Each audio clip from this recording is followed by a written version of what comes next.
All right, welcome back, everyone, for another deep dive. Today, we're going Let's do it. all the way to ancient China. We're going to be unpacking one of the most captivating tales, and I mean Absolutely. really captivating, from the classic Journey to the West. It's such a good one. Oh, it's so good. Yeah. It's one of those stories, filled with romance and monsters and some seriously thought-provoking themes. Oh my gosh, yeah. Get ready for the legend of the Yellow Robe Monster Okay. and Princess Baixiangxi. I'm excited. No, I'm going to butcher that pronunciation. Like Xiangxi. Baixiangxi, yeah. You got it. You got it. Good job. But this story, this is more than just like a thrilling adventure.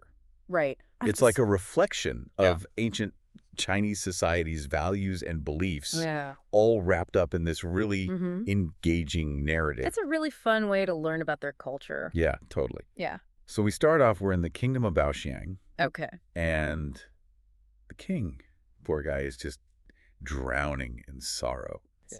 Sad king, yeah. Yeah.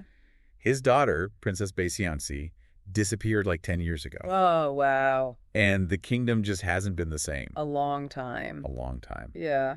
So, I'm like enter two. the villain, right? The villain of our story, Yeah. the fearsome yellow robe monster. Uh-huh. And this guy's taken up residence in a place called the Bowl-Shaped Mountain and Moon Cave, which I just love that. A bowl-shaped mountain. I love that. Yeah, So descriptive. so descriptive. Yeah. But here's where things get really interesting. Okay. He hasn't just kidnapped the princess, Yeah. right? Uh-huh.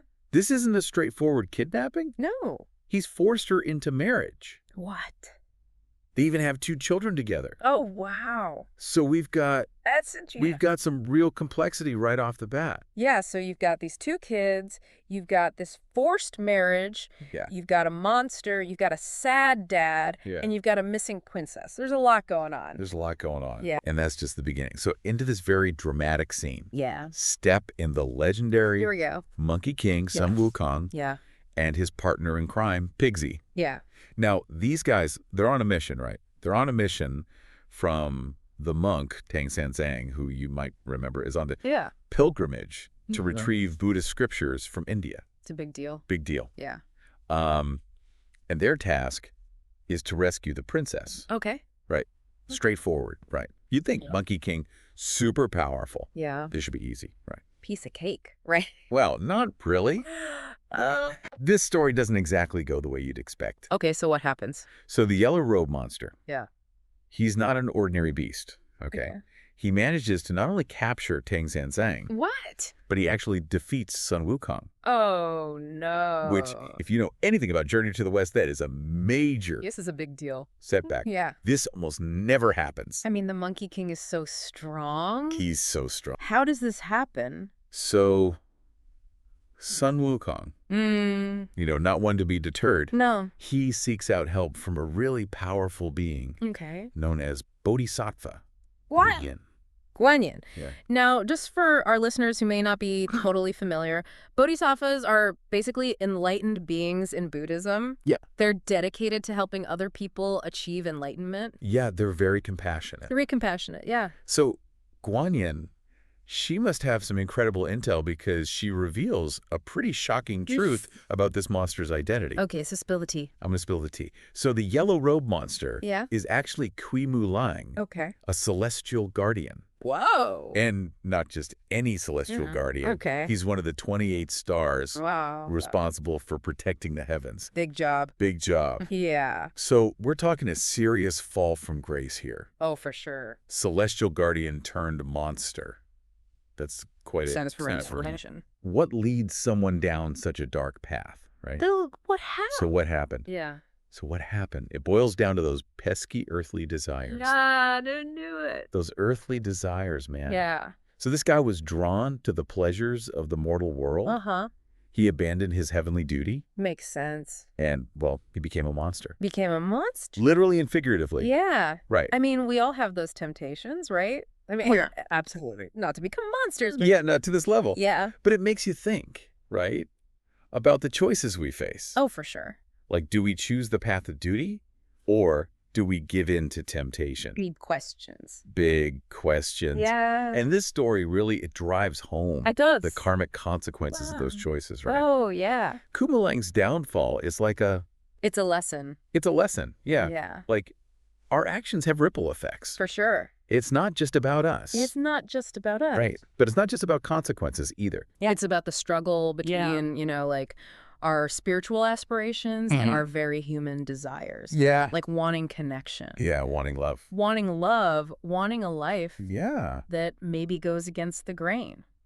I mean, that's really relatable, I think, for a lot of people. Oh, absolutely. Yeah. But okay, so Sun Wukong's defeated. Yeah. Right. He's taken a hit. Big hit. How does the story turn around? All right, so this is where it gets good.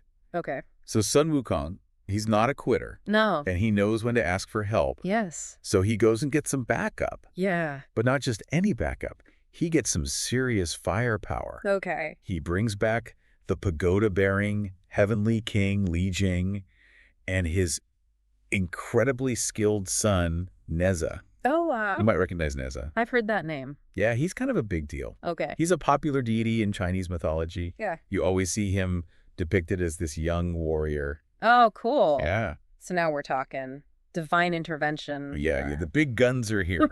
Big guns are here. So what's this showdown like? I mean, picture this. Okay. You've got these powerful forces Yeah. clashing in this epic battle. Yeah. And the story, it doesn't skimp on the details. It really paints this vivid picture of what's happening. I bet. Yeah, like Kuma Lang's powers. They're amazing. He can shapeshift. He can control the elements. Oh, wow. You know, a true testament to his former position as a guardian of the heavens. Yeah. Powerful stuff. But in the end, good triumphs. He's Uh, defeated, yeah. taken back to the celestial realm for judgment. That's a relief. Yeah. So Princess Baeksangsue Oh. is finally reunited with her father. Yeah. She brings her children with her. Oh, wow. It's a happy ending for the kingdom, right? Absolutely. But it leaves him with a newfound appreciation for Tang Sanzang Yeah. and his disciples who ultimately They saved the day. saved them. Yeah. Yeah. It's just, I can't help but think about the princess Oh, yeah. and what she went through. I mean, she Yeah. spent a decade in captivity, That's so long. forced into a marriage that she didn't choose. Mm. And yet she never completely surrenders to the yellow robe monster. She's a strong woman. There's a resilience there, a strength of character that's just so powerful. Absolutely. I wonder, do you think her resistance Yeah.